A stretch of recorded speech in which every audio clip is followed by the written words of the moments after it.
Hear that? My brother, Andrew, asked. Very funny, I replied.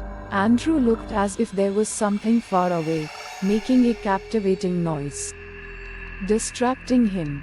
He described it as sounding like a police siren, repeating over and over again, barely heard above the cricket chirps of the night and the low humming of the nearby freeway. What is that? I don't know, but it's late. Let's go to sleep. I woke up and saw my brother at the window of our room, head cocked to the side, as if listening to something very carefully. He looked confused and almost sad. We went downstairs to join our parents at breakfast. My father moved his lips. You guys sleep okay last night? Both my brother and mother replied with a no. May either. Kept hearing the cops outside. Must have been a busy night, my dad said. No way, my bro exclaimed. I had the same problem.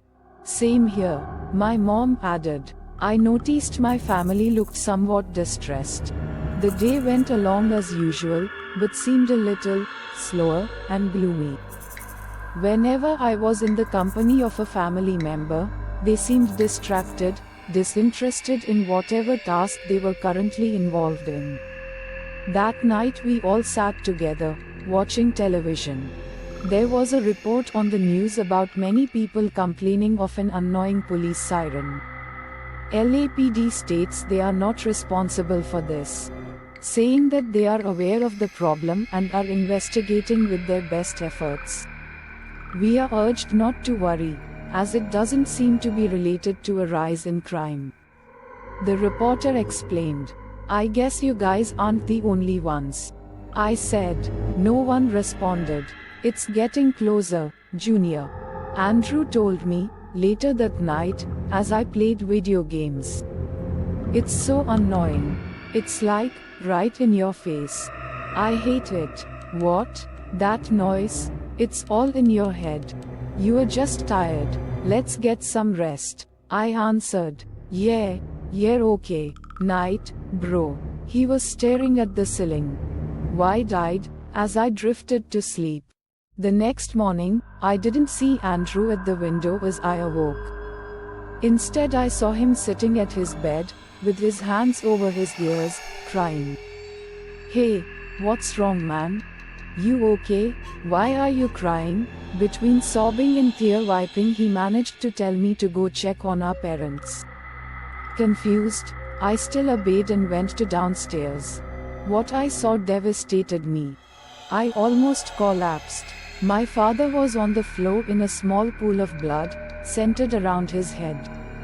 Makes sense, considering he had stuck small kitchen knives in both his ears. My mother had used duct tape to surround her entire head in the sticky material.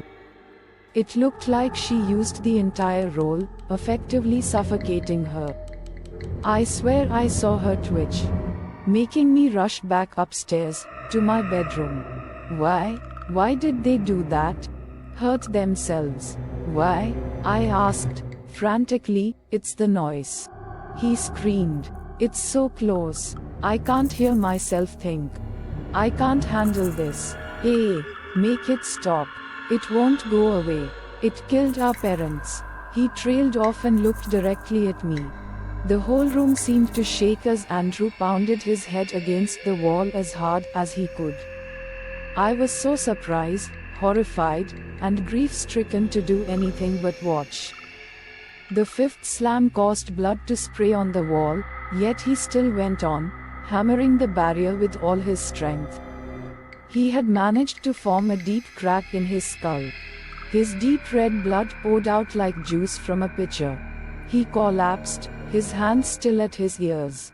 It looked almost as if he were about to smile. I never heard the siren that destroyed my life. And presumably everyone else's. I couldn't. I knew my brother had envied me that moment when he looked in my eyes. I am deaf. I don't know if this is a blessing, or a horrible, punishing curse. What I did know was that the sound was what made my family want to die, and probably many more people. I knew I was going to be very lonely and sad. I knew there was no longer the hum of cars from the nearby freeway.